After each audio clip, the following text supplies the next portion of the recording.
اللہ اللہ اللہ اللہ اللہ اللہ اللہ نحمدہ و نصلی علی رسولہ الکریم اما بعد فاعوذ باللہ من الشیطان الرجیم بسم اللہ الرحمن الرحیم محترم و مکرم ناظرین السلام علیکم ورحمۃ اللہ وبرکاتہ۔ آج جس موضوع کے ساتھ میں آپ کی خدمت میں حاضر ہوں وہ ہے کاتب وحی کا مرتد ہونا اور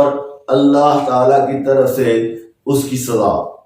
یہ متفقن علیہ حدیث ہے، بخاری شریف میں اس حدیث کا نمبر ہے 3617 اور صحیح مسلم میں اس کا نمبر ہے 7040 اور اسی طرح مشکات شریف میں اس کا نمبر ہے 5898۔ حضرت انس بن مالک رضی اللہ تعالی عنہ روایت کرتے ہیں کہ بنو نجار سے ایک شخص ہم میں آیا، اس نے اسلام قبول کیا اور رسول اللہ صلی اللہ علیہ وسلم کی خدمت اقدس میں حاضر رہا اور اس نے سورہ بقرہ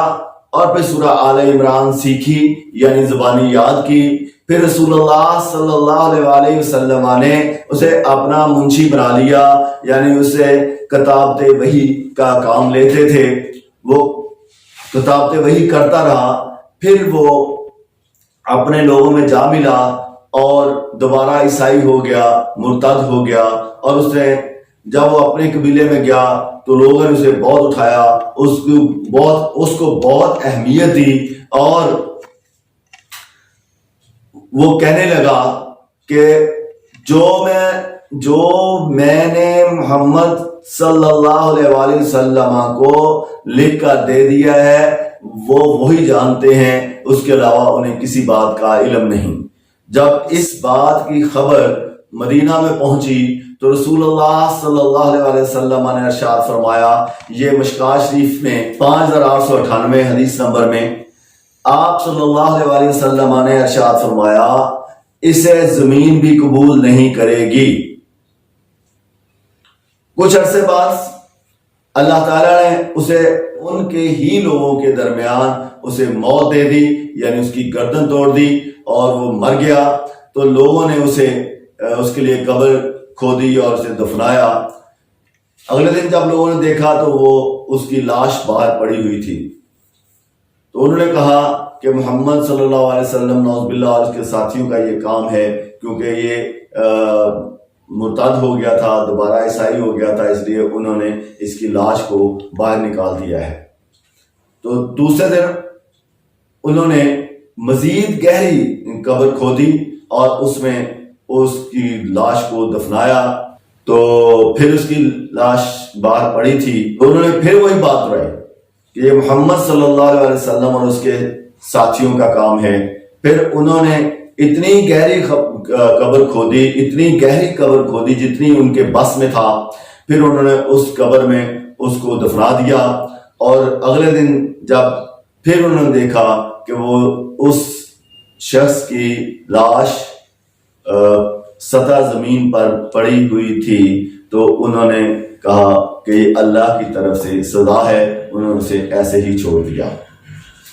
اس بات کی تصدیق کرنے کے لیے حضرت طلحہ رضی اللہ تعالی عنہ بنو نجار میں گئے، انہوں نے دیکھا کہ اس بندے کی لاش جو ہے وہ سطح زمین پر پڑی ہوئی ہے، تو اس نے اس کے بارے میں ان لوگوں سے دریافت کیا، تو انہوں نے کہا کہ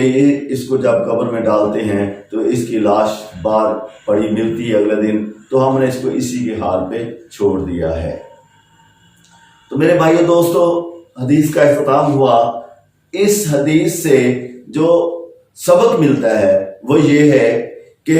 جس نے بھی رسول اللہ صلی اللہ علیہ وسلم کی شان میں گستاخی کی یا مرتد ہوا، اللہ نے اس کو، اگر مسلمان طاقت نہیں رکھتے تھے سزا دینے کی، تو اللہ نے اس کو سزا دی، اور رسول اللہ صلی اللہ علیہ وسلم کی حیات طیبہ میں یہ کر کے دکھا دیا۔ ایک دوسرا، دوسری جو سب سے خوفناک اور غور طلب بات ہے وہ یہ ہے کہ اللہ تعالیٰ جسے چاہتا ہے ہدایت دیتا ہے، جسے چاہتا ہے گمراہ رکھتا ہے، جسے چاہتا ہے ہدایت دے کے ہدایت چھین بھی لیتا ہے اس کی شامت اعمال کی وجہ سے۔